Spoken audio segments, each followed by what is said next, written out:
परमार्थ जानने का मतलब जनवाणी में से निश्चय नय को जान लेना परमार्थ जानना नहीं होता। लोग ऐसा समझते हैं कि साहब हमने जनवाणी में जान लिया निश्चय नय, वो परमार्थ नहीं होता। परमार्थ जानना माने अनुभव से जानना, परमार्थ जानना माने सच्चे श्रद्धान में आना।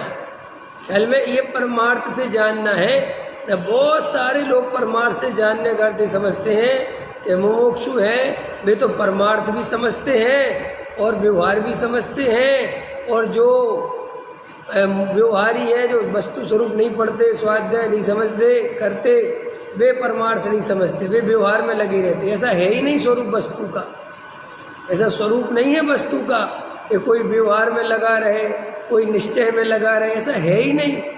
जो वास्तविक परमार्थ में लगेगा वो ही व्यवहार में लगता है। जो व्यवहार में वास्तविक लगता है वो परमार्थ के लगे बिना लगता नहीं। इसलिए ऐसा कभी नहीं सोचना। ये तो अपन बहुत उपचार का कथन है कि वे व्यवहार वाले हैं, हम ऐसा नहीं है बिल्कुल भी। आत्मा के अनुभव के बिना कोई परमार्थ वाला नहीं है। ख्याल में आए ना क्या राजेश जी? आत्मा अनुभव के बिना हम मुमुक्षु नहीं है, हम नामधारी मुमुक्षु हैं। जैसे नामधारी जैन होते हैं ना, हाँ, नामधारी जैन कैसे हैं हम?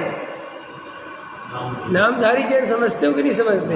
अरे हमारे बाप जैन थे, उनके बाप जैन थे, तो हम जैन हो गए।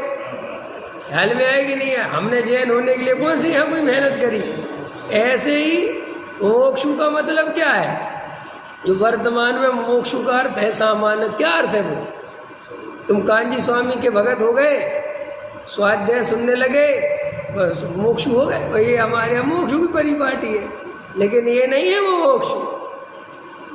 जो सच्चा आत्मार्थी हो, जिसे वास्तव में संसार का कसायों का मोह की आकुलता भासित हुई हो, जो वास्तव में अंतरंग से ज्ञायक भाव की इच्छा रखता हो, जो अपने को आत्मा अनुभवता हो, जिसे संसार में रहने का भाव नहीं हो, जिसे एकांत में तत्व विचार करना प्रिय लगता हो, वो मुमुक्षु है।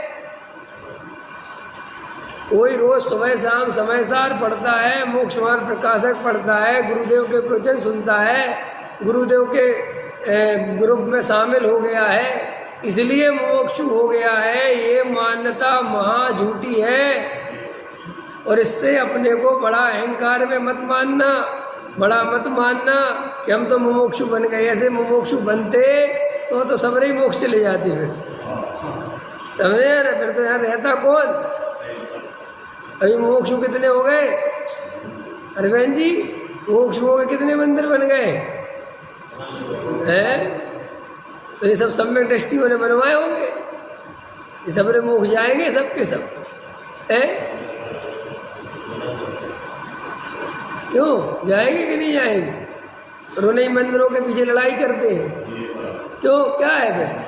क्या है? अरे भाई ये देखो, समझो मेरी बात, तुम किसी भी पंथ में शामिल हो जाओ, किसी भी गुरु के भगत बन जाओ, किसी के महान से महान गुरु के भगत बन जाओ, कुंद कुंद मिल जाए तुम्हें साक्षात, उनके शिष्य बन जाओ, समझ गए ना? और बढ़िया से बढ़िया स्वाध्याय करो, लेकिन कसाय का नाश अपने आत्मा के अनुभव से ही होगा, बड़े गुरु के शिष्य बनने से नहीं होगा। खूब जनवाणी पढ़ेंगे तो हो जाएगा? नहीं होगा। ऐसे कैसे हो जाएगा? अरे भाई, जैसे सब्जी नमक के बिना खारी नहीं होती, चाहे नमक की कितनी बढ़िया व्याख्याएं करते रहो, ऐसे ही आत्मानुभव के बिना कसाय का नाश नहीं होता। पकड़ में आए कि नहीं है? तो कसाय का नाश करना तो आत्मा का अनुभव करना।